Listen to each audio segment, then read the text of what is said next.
Welcome, beloved chosen ones. You didn't find this message by accident. You were led here by alignment, by confirmation, by divine appointment. Before we go any further, let me take a moment to thank each and every one of you who has supported this space through super thanks. Your generosity not only fuels the message, but it builds a sanctuary where voices like yours, resilient, raw, and real, can be heard. And whether you've donated or not, hear me clearly. Your presence here is a gift. You matter deeply, and your energy is felt. I'm grateful you're walking this path with me. Now, before we dive in, drop a 777 in the comments if you already know this message has your name all over it. Because trust me, this isn't just content. This is confirmation. Welcome, the chosen ones. Some people study books, some study the stars. But the most dangerous minds, they study you. Not because you begged for attention, but because you bent the system without breaking yourself. There's a strange silence surrounding your name lately, not born of peace, but paranoia. You're not imagining it. You're being watched, studied, analyzed. Why? Because your story shouldn't exist. You weren't supposed to thrive. Not without compromising, not without cosigns or shortcuts. And yet, you rose anyway. According to psychological research, individuals who defy social expectations, especially those who rise after being counted out, become subconscious obsessions for those still trapped in the system. You glitched their programming, you disrupted their understanding of power. You made it, and you did it without becoming one of them. That's what has them studying your moves like your life. Is a Netflix docu-series called How the Chosen One Beat the System. And spoiler alert, you are the twist. You are the plot they never saw coming. No script, no reruns, no previews. Just you, chosen, refined, and unstoppable. And the best part, you didn't rise with fanfare. You didn't sell your soul or shrink your spirit. You rose with integrity intact. You walked into your glow with blood on your knuckles, clarity in your mind, and fire still burning in your chest. You survived the traps. You outlived the lies. And now, your mere existence is an exposure. They don't know whether to clap for you, confess what they did to you, or clone your blueprint. So stay with me, because what we're about to unpack isn't for the faint-hearted.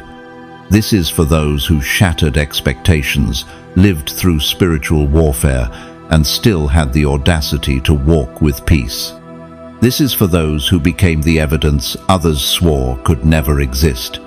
You didn't just rise, you made their entire system irrelevant. Let's talk about why you're being studied so closely, and why your success, your peace, your authenticity isn't just surprising them, it's haunting them.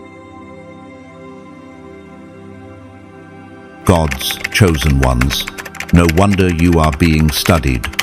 You made it. Number 1, they're not curious, they're confused by the exception you are. Chosen one, let's be clear, what you're feeling isn't admiration, it's analysis. They're not observing you because they're inspired, they're observing because they're baffled. How did someone like you defy every label they tried to glue to your soul? How did you escape what should have crushed you? You didn't plead for mercy, you didn't grovel for help, you didn't play the victim. And still, somehow, without their assistance, without their recognition, you rose. That's what's really troubling them. You were supposed to disappear, but instead, you became undeniable. They had a script in mind for you, one where you gave up, broke down, or faded into the background. But chosen one, you rewrote that script.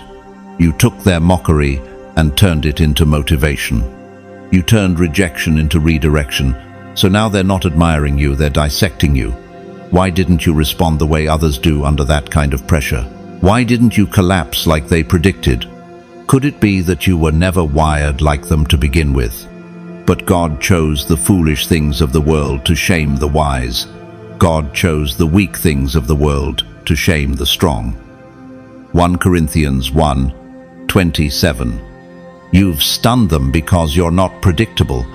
You don't match the emotional blueprint they're familiar with. People like you were supposed to lose their joy after the betrayals, their peace after the losses, their direction after the storms. But you didn't just survive, you transformed. You grew quieter, but more powerful, softer, but sharper, more gracious, but less available. Consider Malala Yousafzai, a young woman who was shot for simply wanting an education. She didn't hide in bitterness. She rose with greater purpose. Like you, she didn't break the way they expected. She became the exception. So let me ask you, what is it about your calm that makes others uneasy? What is it about your joy that threatens those who tried to destroy it? They can't place it, and that's why they keep watching. You're like a code they can't crack, a light that doesn't dim, a soul that defies their logic. And the reason is simple. You were never made in their image. You were formed in God's. You are the light of the world. A town built on a hill cannot be hidden. Matthew 5:14. What they don't understand is that your peace wasn't man-made, it was God-given. Your resilience wasn't rehearsed. It was refined in fire. You're not thriving because of what happened to you, but in spite of it. You didn't inherit strength from people, you inherited it from purpose. Take Tyler Perry, who once lived in his car and was laughed at for his dreams. Now, those same people attend his red carpets. They watch him not because they supported him, but because they can't figure out how he succeeded without their approval. Sound familiar? Chosen one. They're not confused by your actions, they're confused by your essence.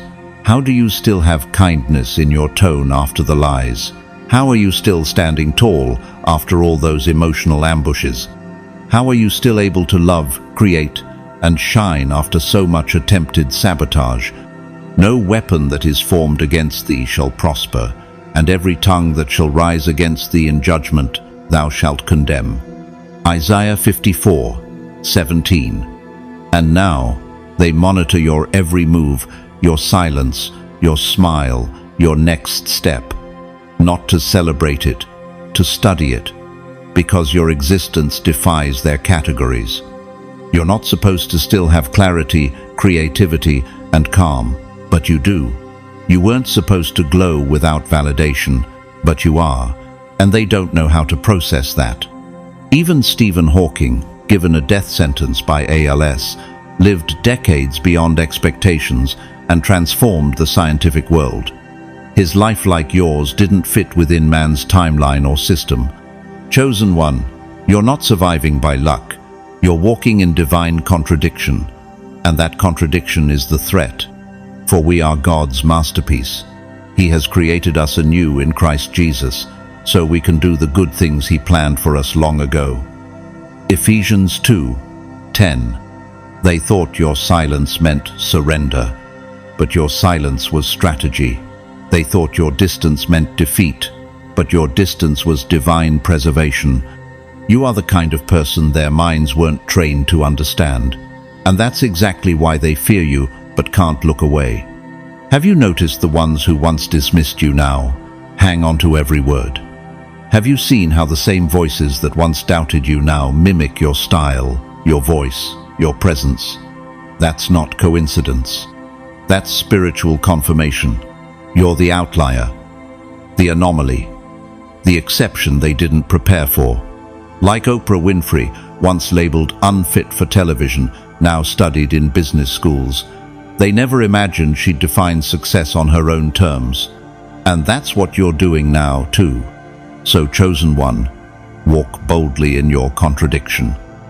You are the evidence that divine design overrides human expectation. You were never supposed to fit in their frame. You were called to break it.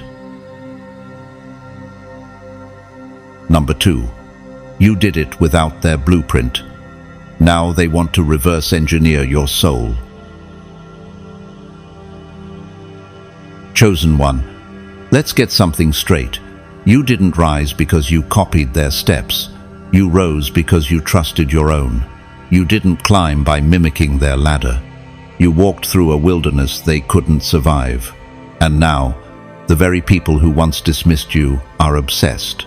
Not because they celebrate your success, but because they can't explain it. How did you become everything they swore couldn't be done without them? That's the question haunting their thoughts. You didn't follow their map. You didn't network in their halls. You didn't sell your voice for visibility or trade your soul for applause. You didn't shrink to fit in their circles or pretend to be smaller so they'd feel bigger.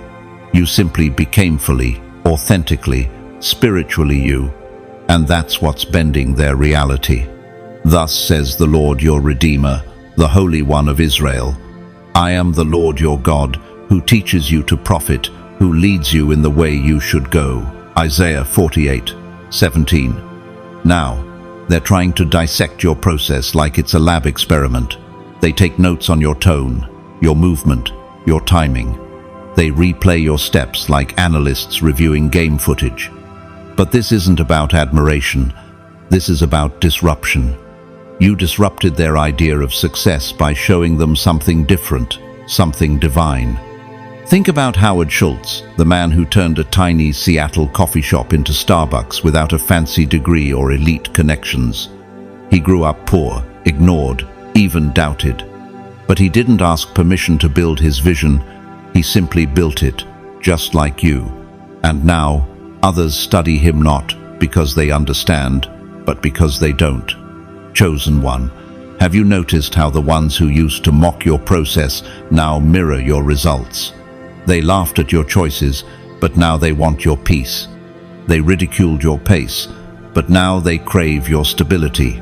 Why? Because your journey didn't follow the system. They can't replicate what came from sacred alignment. Trust in the Lord with all your heart, and lean not on your own understanding. In all your ways, submit to him, and he will make your path straight. Proverbs 3:5-6. You weren't guided by a formula. You were guided by fire, by faith, by obedience. Your path wasn't paved with handshakes and closed-door deals. It was carved through heartbreak, trial, and spiritual obedience. That's why they can't retrace it. Your success wasn't engineered, it was anointed. Consider Elon Musk, whose unconventional thinking redefined industries. He didn't play by the rules. He challenged them, rewrote them, and broke systems that others swore were impenetrable. That same disruptive spirit, that divine defiance is within you. But the difference is, your source isn't innovation alone, it's inspiration from heaven.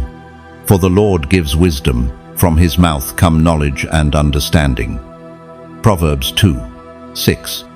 Now, they're trying to reverse engineer your soul, but what they don't realize is, you didn't build yourself. God built you.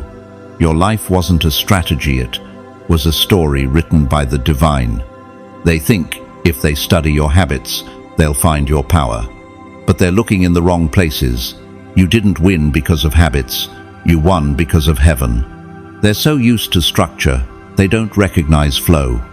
They're so addicted to formulas, they overlook favor. But you were moved by something they don't understand, divine timing. You weren't groomed by influence, you were chosen through fire. And because your success wasn't stamped by them, it scares them. It proves they're not gatekeepers anymore. Think about Viola Davis, who rose from poverty and trauma to become an icon of grace and excellence. She didn't follow the traditional script for success. She fought for roles. She stood in her truth. And she won without changing who she was. That's your blueprint too. Authentic, holy, undeniable. The steps of a good man are ordered by the Lord, and he delights in his way. Psalm 37:23. They think if they copy your tone, your pace, your silence, they'll unlock your grace. But grace can't be mimicked. Favor can't be forced. What you carry, chosen one, can't be cloned. Because it came through pain, through process, through promise. Have you noticed how they now ask questions they once mocked you for believing? Have you seen them quote what you used to whisper in prayer? That's not coincidence. That's evidence that heaven is undeniable, and your life is proof. So don't be shocked when they study you. Don't be surprised when they dissect every detail, trying to find your secret.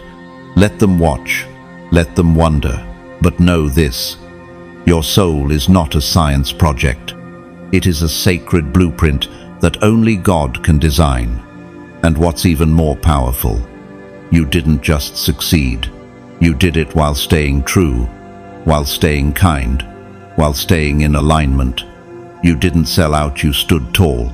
You didn't follow their map, you trusted your mission. And that, chosen one, is what they will never be able to replicate. Number 3. Your trauma didn't destroy you. It sculpted you into a spiritual weapon. Chosen one, let them keep wondering. Let them keep circling around your name, trying to make sense of how you survived what was supposed to take you out. Because let's be honest, by their standards, you should have been shattered. You should have been bitter. You should have been just another casualty of betrayal, heartbreak, and unseen warfare. But here you are, not just breathing, but blazing, not just surviving, but spiritually ascending. And now they don't know what to do with you because you've become something their systems can't produce. A spiritual weapon forged through trauma. What if the pain wasn't punishment, but preparation? What if everything that broke your heart was sharpening your discernment? What if your deepest wounds were never meant to end you, but to equip you? You see, they assumed your trauma would paralyze you. Instead, it positioned you. It gave you eyes that see beyond smiles. It gave you intuition that can't be manipulated. You didn't suppress your pain, you studied it. You didn't run from the storm, you walked through it and found clarity on the other side. But he knows the way that I take. When he has tested me, I will come forth as gold. Job 23:10. Let's talk about someone like Nelson Mandela. Imprisoned for 27 years, tortured, isolated, dehumanized. But when he emerged, he didn't seek revenge. He emerged with wisdom, peace, and strength that disarmed nations. He was no longer just a man, he was a movement. You're not unlike him, chosen one. You took injustice, betrayal, and pain, and instead of becoming what hurt you, you transformed into a force that heals others. So now they watch you, not because you're dramatic, not because you're loud, but because there's something chillingly precise about your presence.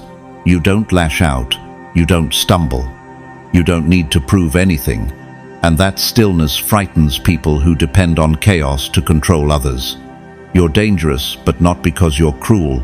You're dangerous because you're healed.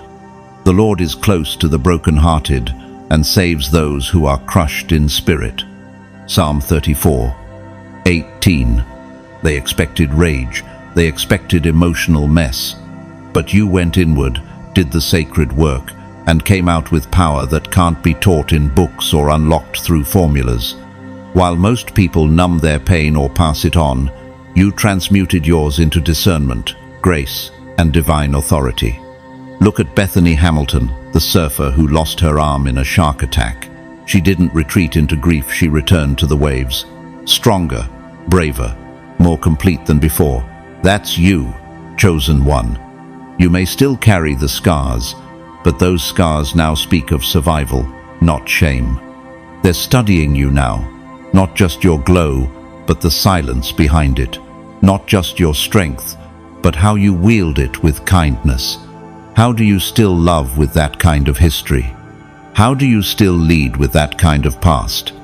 It confuses them, because most people either crumble or become cold. But you became whole. Though you have made me see troubles, many and bitter, you will restore my life again. Psalm 71:20. And now, you can see through people. You read energy like language. You sense betrayal before it's spoken. You pick up on jealousy before it shows. You're not paranoid, you're spiritually alert. That's why their manipulation doesn't work anymore. That's why their games feel juvenile in your presence, because you've evolved past the level they once controlled. Like Demi Lovato, who turned her trauma and addiction into a testimony that empowers others, not because she pretended to be perfect, but because she exposed her process. She became a lighthouse for others in the storm. That's what you are now, a living blueprint of resurrection. And we know that in all things God works for the good of those who love Him, who have been called according to His purpose. Romans 8:28. They can't use what used to work on you. That's what's driving them crazy. Your healing made you untouchable. Their traps fall flat, their triggers miss. And now, every time you walk into a room, you disturb their comfort not by what you say, but by who you've become. So, chosen one, don't shrink. Don't apologize for what your healing has made you. You are not too intense. You are not too deep. You are not too much. You are the evidence that trauma didn't destroy you. It gave you a higher calling. You're not the wounded. You're the weapon. And your presence is a prophecy fulfilled. Number 4. Your presence exposes their performance. Chosen one, you don't walk into rooms to be seen. You walk in carrying truth, and truth has a sound that shatters illusions. You're not trying to be deep, dramatic, or powerful. You simply are. And that's exactly what unsettles people. It's not what you say, it's what you carry. It's not how you perform, it's how you refuse to perform. You don't mimic the noise, you move with quiet clarity.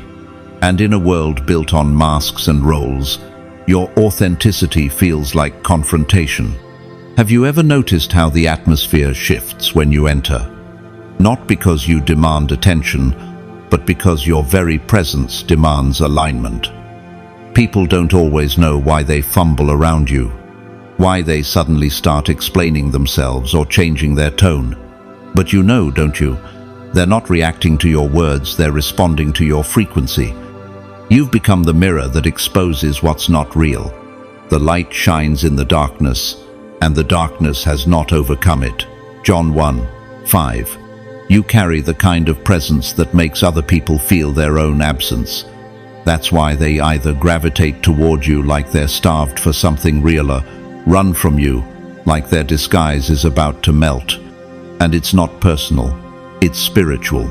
They spent years perfecting the act, smiling when hurt, pretending when broken, performing strength while drowning. But then you walked in, and suddenly the script they've memorized feels fake. Not because you judged them, but because you didn't play along. Think of Keanu Reeves, a man of global fame who never plays the fame game. He doesn't need to shout to be heard. His humility is louder than most people's ego. That kind of realness, calm, grounded, unbotheredness, the same type you carry. You don't try to be different. You just are. And that's enough to make everyone else question who they've been pretending to be. Let your light so shine before men that they may see your good works and glorify your Father in heaven. Matthew 5:16. What is it about your silence that makes others talk more? Why do people confess things to you without even knowing why? Why do strangers feel the need to justify their choices or explain their energy when you never asked? It's because your presence reveals pressure points. You shine a light on the places they've buried, the truths they've silenced, the dreams they've abandoned, and you didn't even mean to. That's just what light does. It exposes what darkness tried to hide. Now you see why some people keep watching you, even if they keep their distance. You didn't call them out, you didn't confront them, but your authenticity disrupts their performance. And deep down they know it. That's why some people try to outshine you, imitate you, or even compete with you, not because you're loud, but because your stillness exposes their show. For nothing is hidden that will not be made manifest, nor is anything secret that will not be known and come to light. Luke 8:17.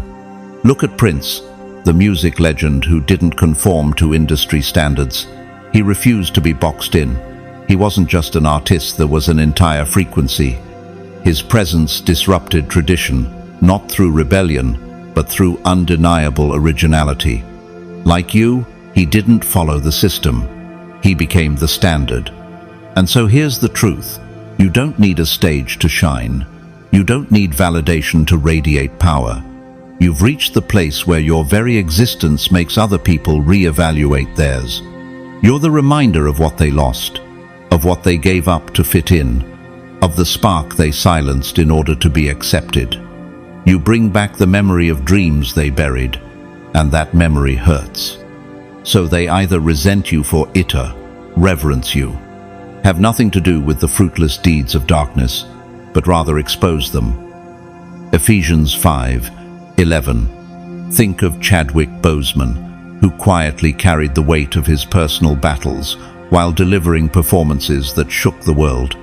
He didn't need sympathy or spectacle, he moved with silent integrity. And that's why his legacy is eternal. Your journey mirrors that kind of depth. You walk with something sacred, and people feel it, even if they can't name it. So when they avoid eye contact, when they shift uncomfortably, when their energy turns awkward, take it personally. That's just your presence telling the truth they've tried to ignore. You're not just a person. You're a frequency that breaks facades. You are not trying to expose them. You are simply exposing what's real by being what's real. And in a world built on image, that's revolutionary. You are the confirmation that masks can't survive forever. You are the proof that wholeness is possible without performance. And yes, they're watching. But not because you're flashy, because you're free. Number 5. You're a living receipt of what they couldn't kill. Chosen one. Your very existence is a threat not because you retaliated, but because you outlasted. You are the walking, breathing receipt of what they tried and failed to destroy. They didn't just throw stones, they designed a whole demolition plan. Lies were crafted, rumors were rehearsed, manipulations were strategic. The goal was erasure not just of your name, but of your very essence.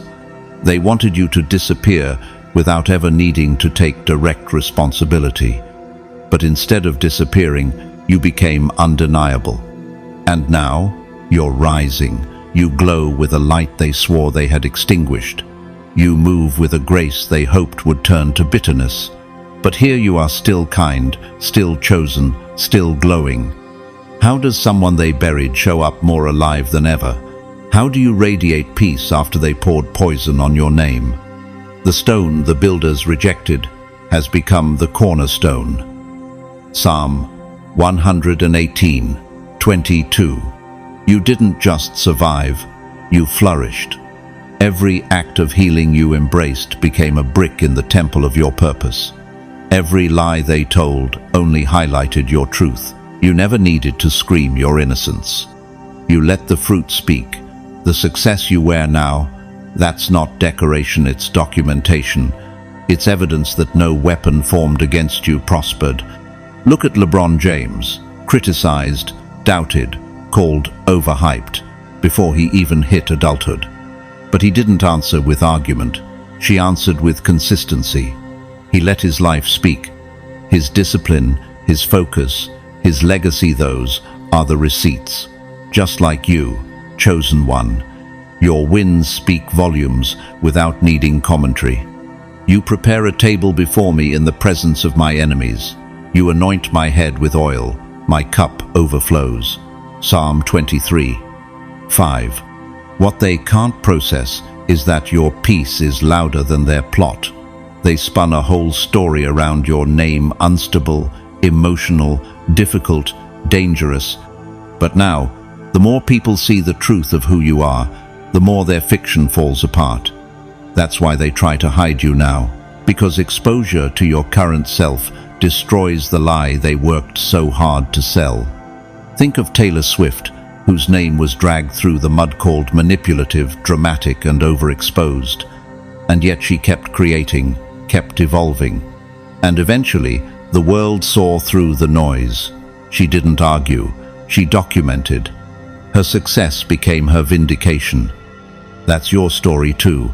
You're not loud, but your growth shouts.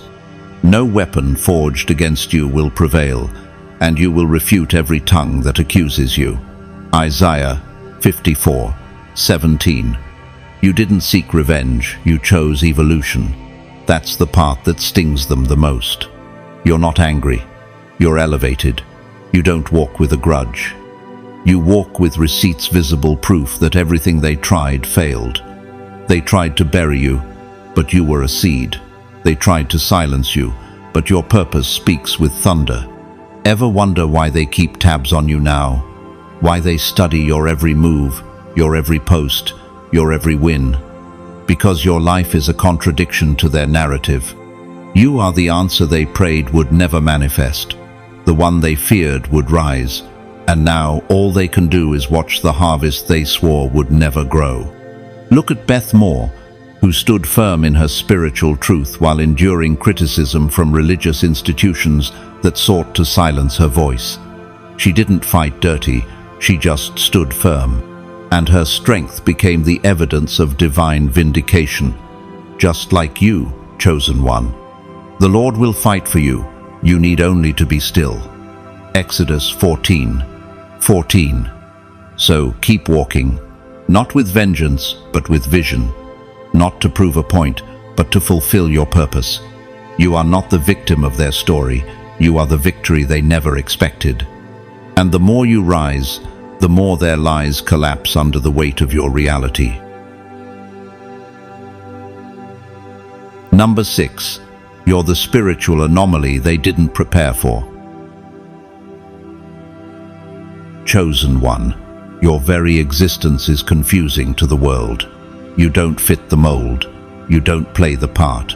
You don't chase the things they think everyone should desire. You are the spiritual anomaly they couldn't predict and still can't categorize. And that's why they study you not with admiration, but with confusion and caution. You defy the systems that shaped their expectations. What drives someone who doesn't crave attention? What fuels a person who doesn't serve their ego? They expected ambition to look like hunger for validation, but you move from something deeper, something eternal. Your alignment doesn't come from the trends of the moment. It comes from a divine pulse that's older than this generation. Before I formed you in the womb, I knew you. Before you were born, I set you apart. Jeremiah 1:5. You're not here to repeat cycles. You're here to break them. You're not here to fit into the world's blueprint. You're here to rewrite it. That's why your mind works differently. Why your spirit sees through illusions. You're connected to something they can't see, but they feel it when you enter the room. You stir up what's been dormant in others for years. Think of Nikola Tesla, a man whose ideas were so advanced and intuitive they were dismissed in his lifetime, only to be praised decades later. He wasn't building for applause, he was building from a blueprint buried in spiritual frequency. Just like you weren't taught this, you remembered this. The Spirit of Truth will guide you into all truth.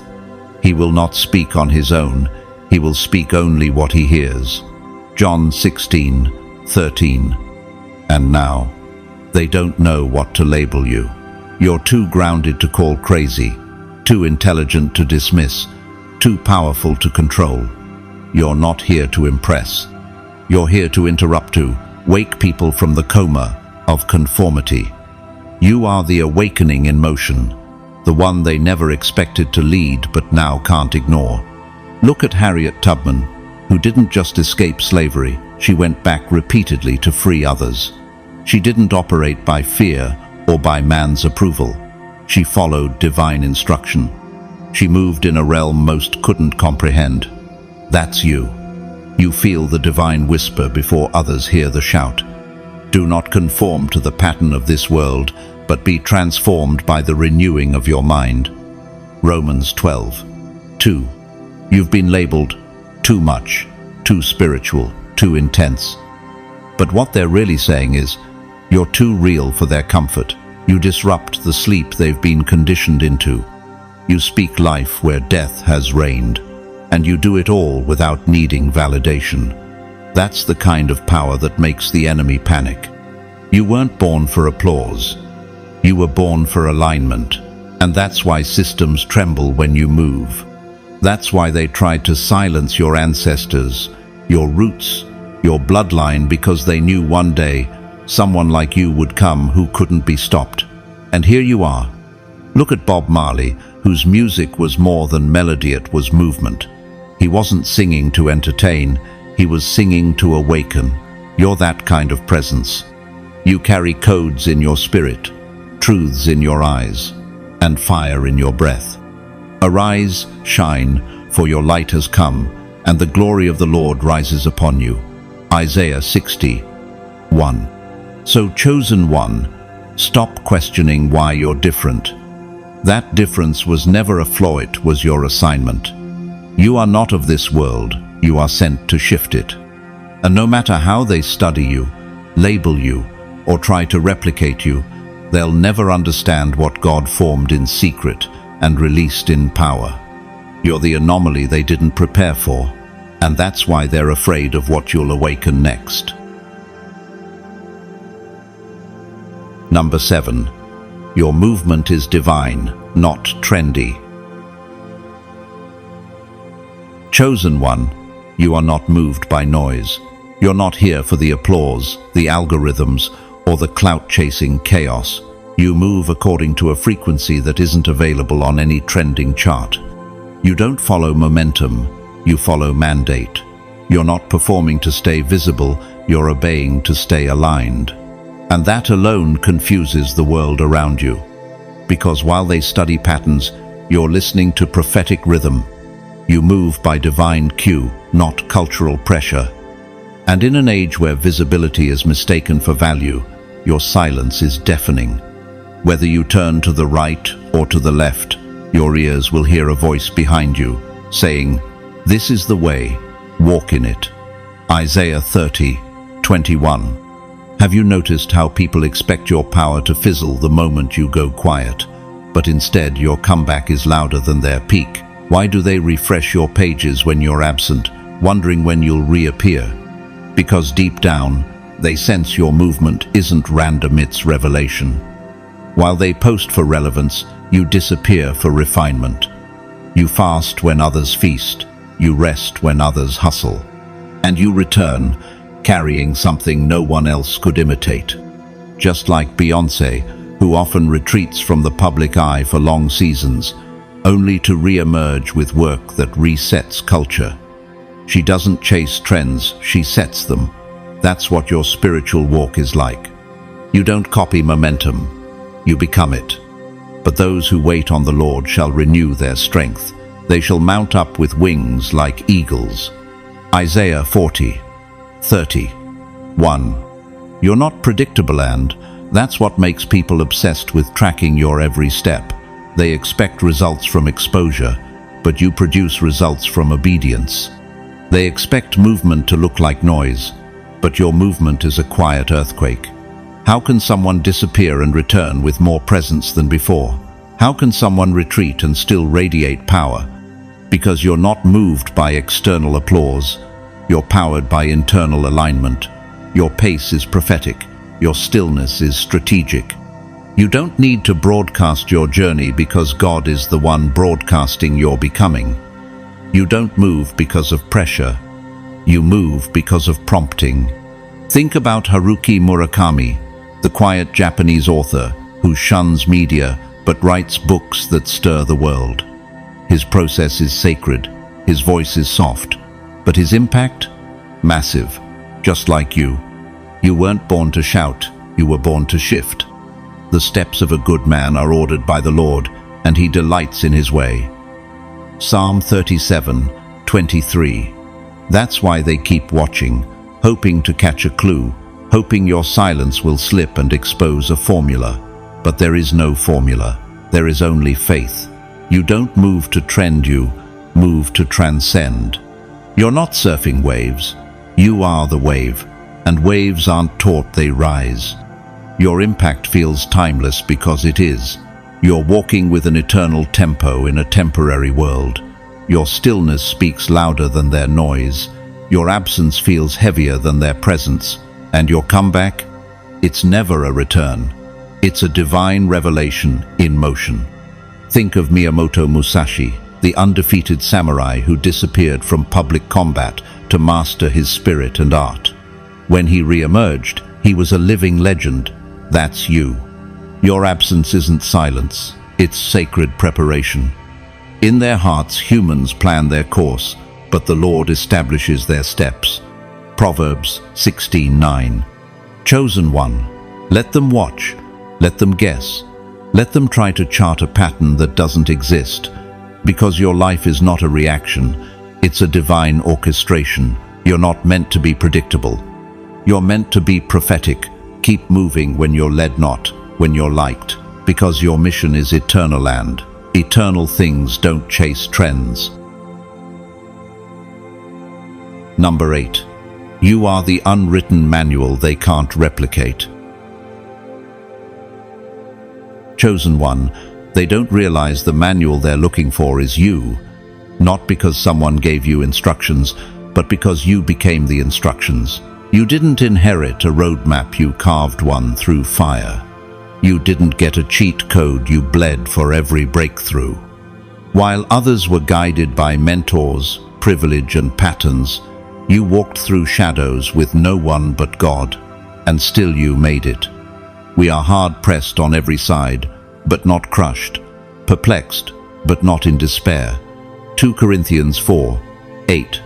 You built what no one thought could be built out of rejection, abandonment, spiritual warfare, and uncertainty. Every scar on your soul became a verse in the manual you are now living. And here they come watching, mimicking, screenshotting your glow, hoping to copy something they don't understand. But they missed the key ingredient. You weren't copying anyone. You were surviving, surrendering, and creating in the dark. Look at Tyler Perry, who was homeless while writing his first plays. No support, no safety net. But he kept building. He didn't come from the system, he built one. Just like you, chosen one. You didn't rise because you followed instructions. You rose because you became the instruction others didn't even know they needed. I praise you because I am fearfully and wonderfully made. Your works are wonderful, I know that full well. Psalm 139:14. They want your outcome, but not your origin. They want the harvest, but not the hunger. The glow, but not the grief. They think success can be reverse engineered. But you weren't built by blueprint. You were forged by battles. Your clarity didn't come from calm, it came from chaos. Your wisdom didn't come from books, it came from spiritual war zones. You didn't just grow, you were refined. Think about Frida Kahlo, the Mexican artist whose pain became her palette. Every painting, a confession, every stroke, a scar. She didn't create for applause, she created to survive. That's you. Your journey is art written in wounds the world tried to pretend didn't exist. After you have suffered a little while, God will restore you and make you strong, firm, and steadfast. 1 Peter 5:10. And now they want to duplicate what they never helped develop. But how do you copy something that wasn't taught, only birthed? How do you replicate someone who was shaped by fire, not formulas? You are not mass-produced. You are divinely customized. Your voice is one of one. Your essence is sacred code. You weren't meant to be followed blindly. You were meant to be read deeply. They want to print your manual, but your pages are spiritual. They want to download your mindset, but your operating system is Holy Spirit-powered. They want your shine, but can't handle your shadow. And that's the problem. They see the glow, but not the groaning. They see the fruit, but not the fasting. Consider Maya Angelou, whose poetry wasn't just words, it was medicine. She wasn't trained in eloquence. He was formed by survival, injustice, and divine resilience. Her life became a sacred text. So has yours. He gives strength to the weary and increases the power of the weak. Isaiah 40:29.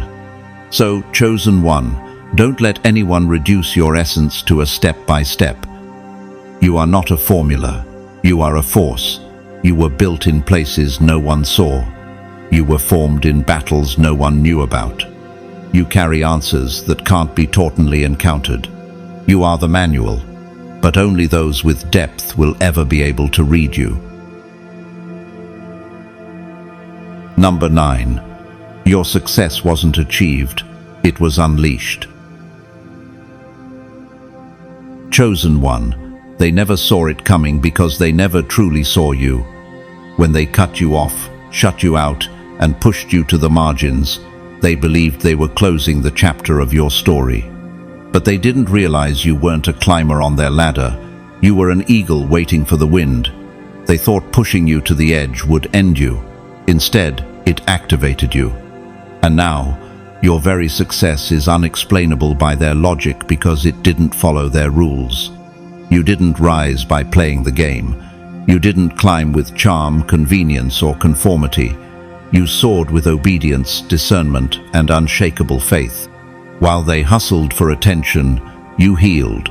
While they begged for access, you broke through barriers in silence. That's why your story doesn't make sense to them. They thought success had to be earned their way. They didn't realize that for someone like you, success is spiritual, not systematic. Humble yourselves, therefore, under God's mighty hand, that he may lift you up in due time. 1 Peter 5:6. They thought they were killing your influence when they shut the doors. But they didn't realize you weren't standing at their door, you were building your own gate. You were unlocking divine codes that can't be taught, only revealed. And the moment you let go of the lies, fear, and limitations they attached to your identity, something powerful happened. Your anointing wasn't created, it was unleashed. Think of Steve Jobs, ousted from the very company he co-founded. Many assumed that would break him, but instead of shrinking, he returned with something greater, vision refined by rejection. His comeback didn't follow industry norms. It came from a deeper, unteachable place. Just like you. The Spirit of the Lord will come upon you in power, and you will be changed into a different person.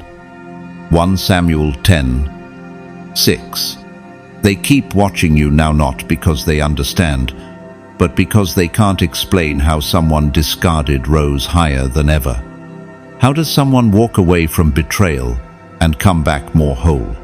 How do you carry peace instead of revenge, joy instead of trauma, favor instead of fear?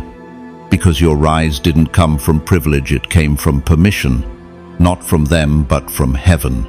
You're not just successful, you're dangerous to every lie they ever tried to write about you, because the narrative they built doesn't match the reality you've stepped into.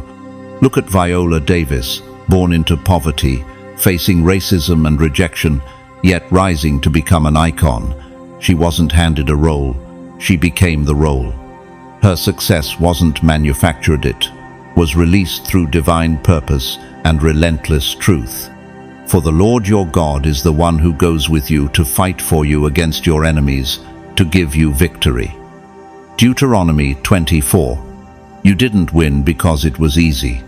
You won because you were willing to let go of the safety that was secretly killing you. You chose truth over comfort, alignment over approval, obedience over image. And in doing so, you stepped into a realm others couldn't even name. Have you noticed how they try to re-enter now quietly, cautiously trying to study what they once rejected? Because you broke through levels they never imagined someone like you could access. You cracked open doors that don't open through popularity, but through purity of purpose.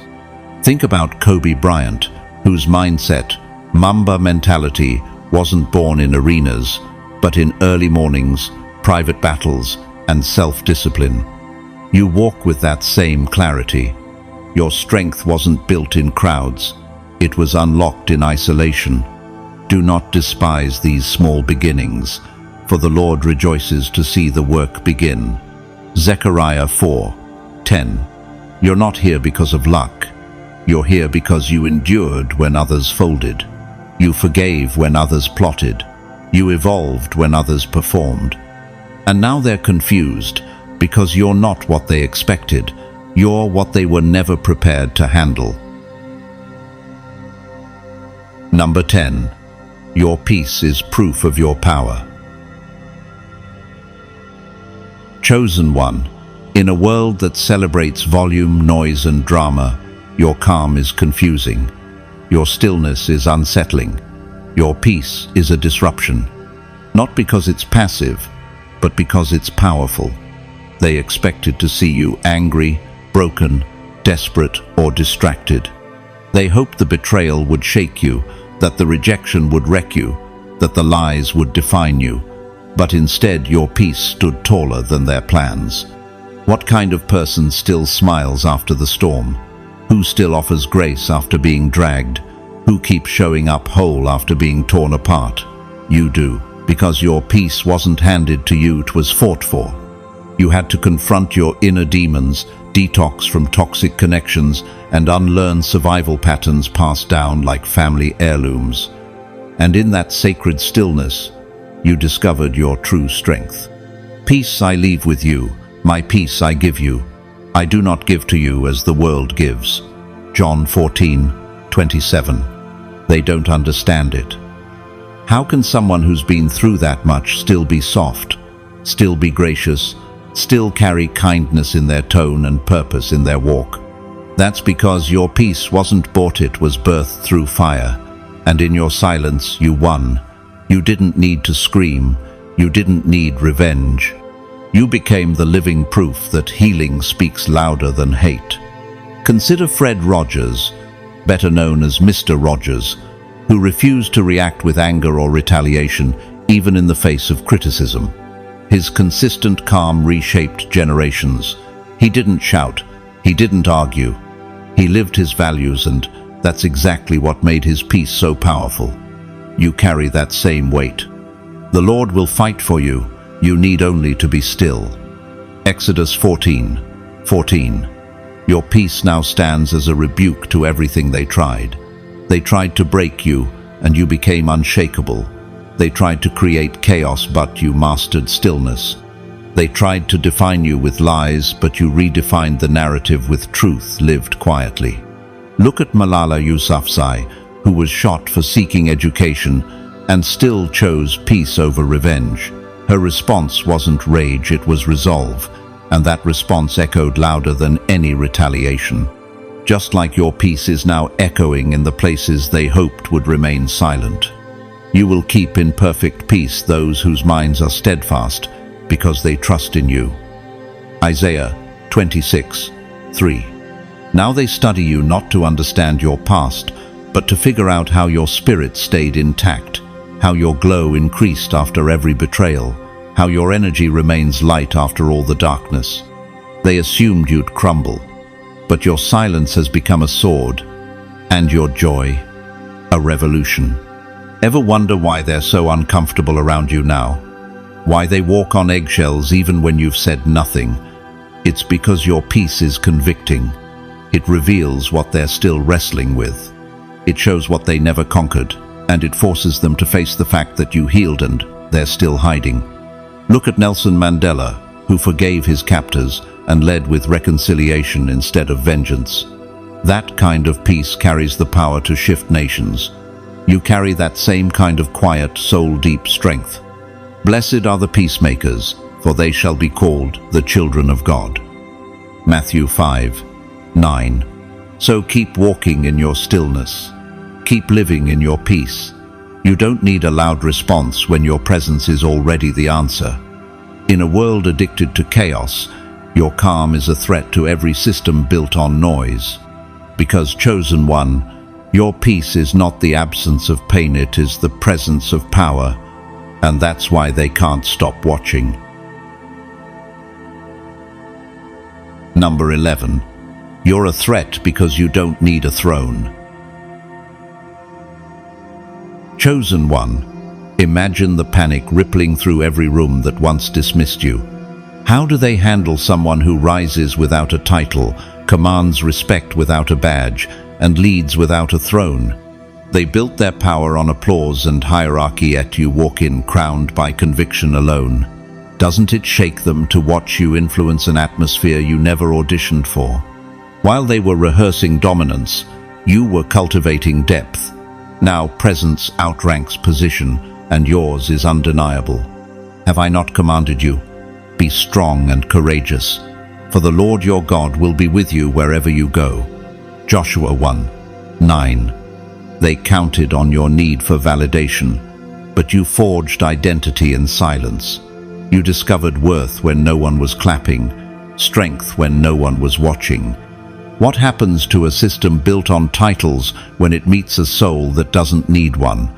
It trembles, because authority can be revoked, but authenticity is immovable. Look at Rosa Parks' no office, no title, yet one quiet act of defiance recalibrated a nation. Think of J.K. Rowling, who wrote in cafes with no publisher's endorsement, then reshaped global imagination. Reflect on Serena Williams' trophies, amplify her greatness, but her dominance was forged long before center court. Consider Martin Luther King Jr. Long before he held a Nobel Prize, his moral authority made presidents reconsider law. Titles followed after the impact, never before it. Isn't that the same order in which your influence arrived? A person's gift makes room for him and brings him before the great. Proverbs 18:16. Fear not, for I am with you. I will uphold you with my righteous right hand. Isaiah 40:1-10.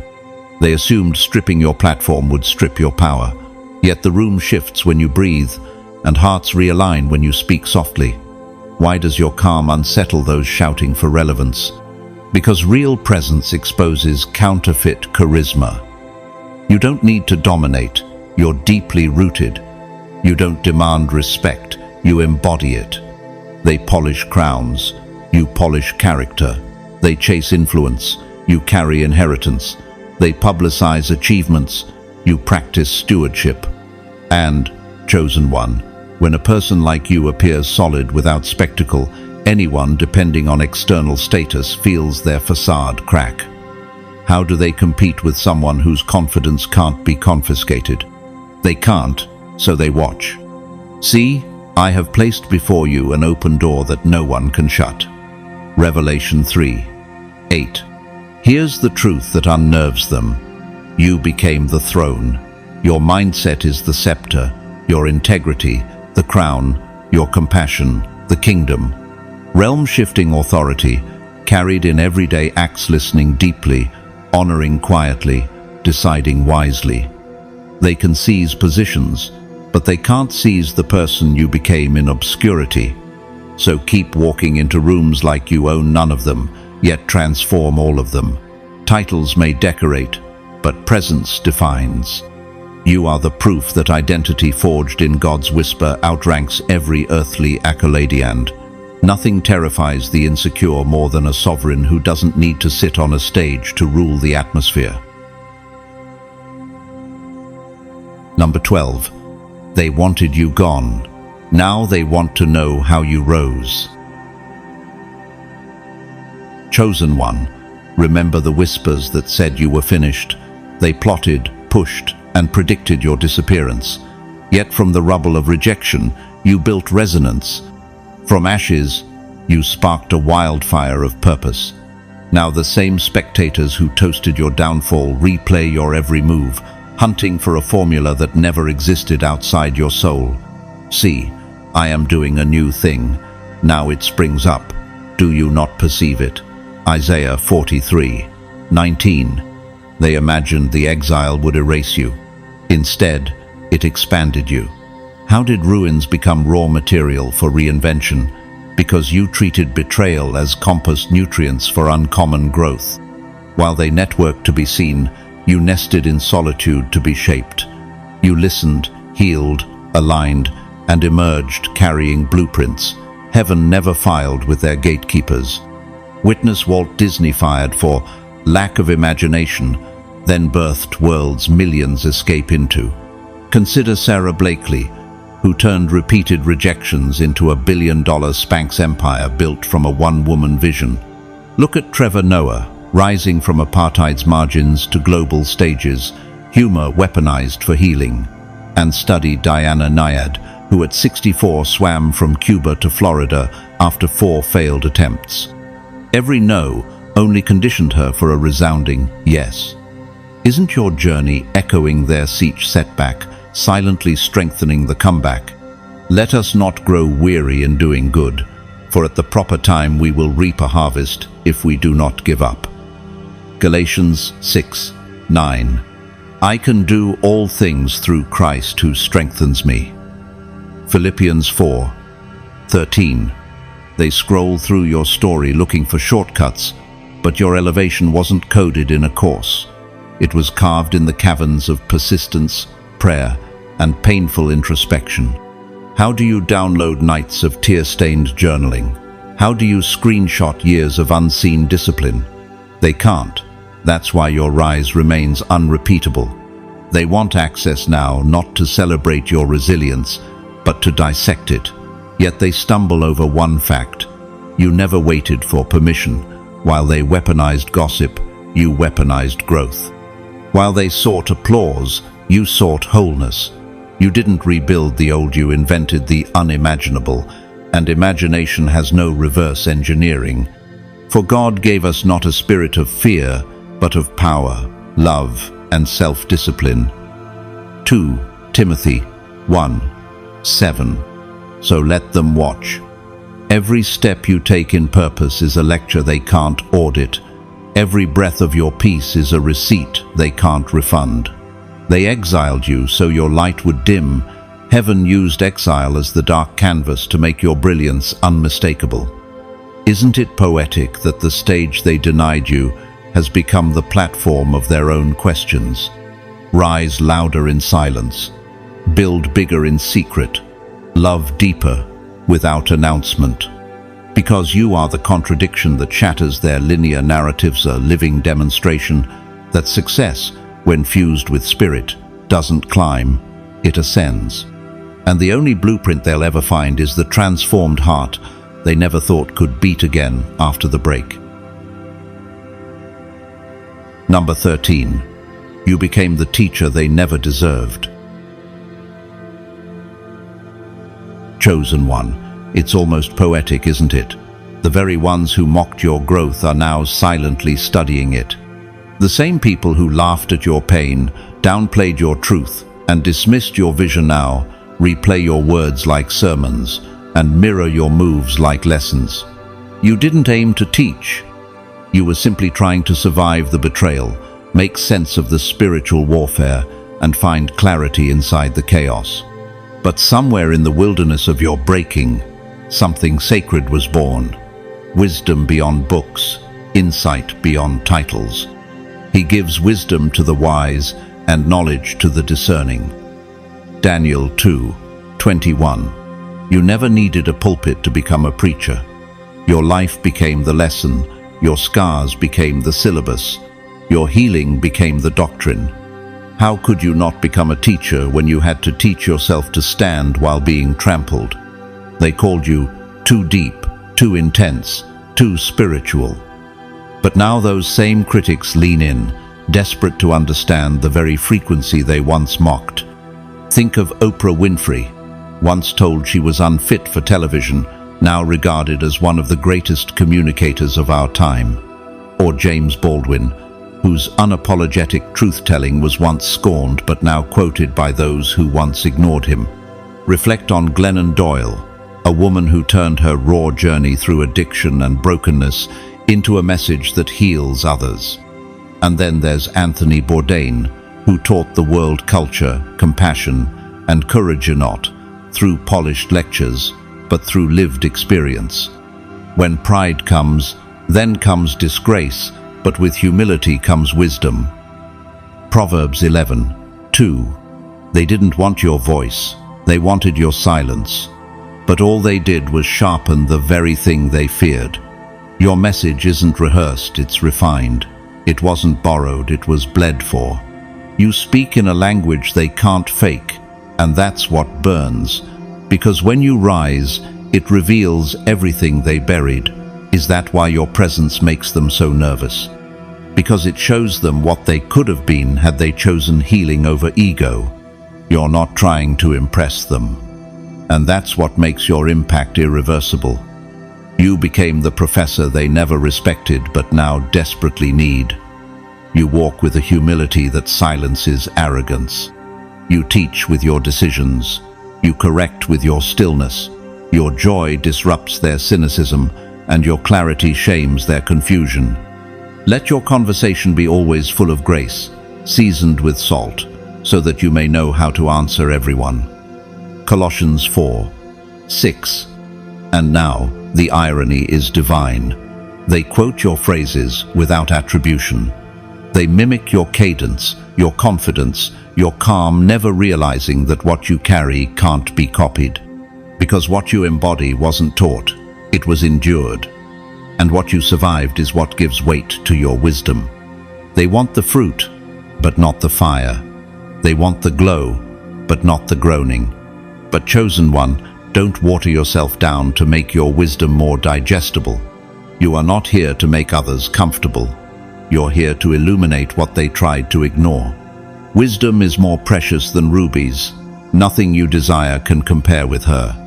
Proverbs 8:11. Let them study, let them watch. You became the teacher their pride rejected, but their soul now needs. And every day you walk in your truth, you rewrite their understanding of power not through dominance, but through presence. You weren't trying to be a lesson, you simply became one. Number 14, you made it, but you made it whole. Chosen one, in a world where people are trained to trade their truth for trophies, you took the unthinkable route. You made it without losing yourself. You didn't have to betray your soul to rise. You didn't abandon your integrity for a platform. You didn't compromise your purity to gain power. You made it through everything they swore would break you, and you made it whole. You will be secure because there is hope. You will look about you and take your rest in safety. Job 11:18. How many people do you know who reached the top only to lose their center? Who won the spotlight but lost their softness? But you, chosen one, you arrived without arrogance. You succeeded without shapeshifting. How is that even possible in a world built on branding, masks, and manipulation? Because your success wasn't man-made, it was divinely assigned. You didn't play the game. You rejected it. You didn't perform, you showed up real. You took the long, narrow road when everyone else sprinted down shortcuts. And even though it hurted, though you felt overlooked, you stayed faithful. And now, you're the anomaly. You are the contradiction that makes others question everything they've been taught about winning. Think of Chadwick Boseman, who carried dignity, faith, and humility in a world that tried to crown superficiality. Or Maya Angelou, who never abandoned her truth for popularity, yet transformed culture through poetic fire. Consider Fred Hampton, who led with love and conviction, even in the face of brutal opposition. Or Mother Teresa, who made global impact without ever seeking worldly status. Aren't you walking in that same contradiction, purity and power, in perfect harmony? Create in me a clean heart, O God, and renew a right spirit within me. Psalm 50:1-10. You're not admired because you arrived. You're studied because you arrived and remained intact. You didn't come out numb. You didn't come out bitter. You came out refined, wise, grounded. And now, those who laughed, mocked, or doubted are peeking from behind their platforms, trying to figure out how you did it. They don't understand how you walked through sabotage and came out with grace, how you endured betrayal and still believe in love, how you were broken but rebuilt without bitterness. That kind of peace, that kind of balance. It doesn't come from popularity. It comes from divine wholeness. The Lord is close to the brokenhearted and saves those who are crushed in spirit. Psalm 34:18. They taught you that success meant becoming cold, strategic, distant, that to lead you had to lose your humanity. But you rewrote that narrative with your life. You became the evidence that peace is power, that you don't have to kill your softness to gain strength, that you don't have to sacrifice your soul to secure your destiny. You became a new blueprint, one not rooted in performance but in presence, not based on hustle but on healing, not built through manipulation but through obedience. Beloved, I pray that you may prosper in all things and be in health, just as your soul prospers. 3 John 1:2. You are the kind of success they said didn't exist. Spiritually grounded, emotionally whole, mentally sharp. You are the proof that it's possible to rise without losing what matters. Your wholeness is the real threat, not your position, not your platform, but your integrity in the rise. So, let them keep watching, analyzing, studying. What they're really trying to decode is how you preserved your light when they tried to extinguish it. You didn't just survive, you transcended. You didn't just make it, you made it whole. So, beloved chosen one, keep moving like the anomaly you are. Speak only when the Spirit nudges and guard the quiet places that keep you whole. Shine without asking permission, because alignment outranks applause. And rest in the truth that you carry a kingdom no earthly crown could ever match. The next time you feel eyes on you, remember this. They once plotted to erase you. Now they replay your every move, trying to decipher the code God wrote into your DNA. You are the living blueprint. You are the shift in the atmosphere. You are the prophecy their logic never saw coming. And your rise isn't just a victory, it's a redefinition of what rising means. Thank you for walking this journey with me, for leaning in, reflecting, and daring to rise deeper into your own authenticity. Your presence here turns this channel into a sanctuary for the resilient and a beacon for anyone still searching the shadows for their own light. If today's word stirred something in you, consider passing that spark forward. Share this message with someone navigating their silent metamorphosis so they know they're not alone. And if you feel led to sow into this work, you can do so through the Super Thanks option just below the video. Your gift, whether grand or modest, helps amplify these messages. But hear my heart, I'm profoundly grateful for you either way. Your listening ear, your thoughtful comments, and your quiet prayers are already a priceless offering. May heaven's peace cloak you, may divine strategy order your steps, and may unfailing favor surround everything you touch. Until we meet again, stay aligned, stay courageous, and stay whole, because the world has yet to witness the full brilliance God placed inside you. God bless you, chosen one.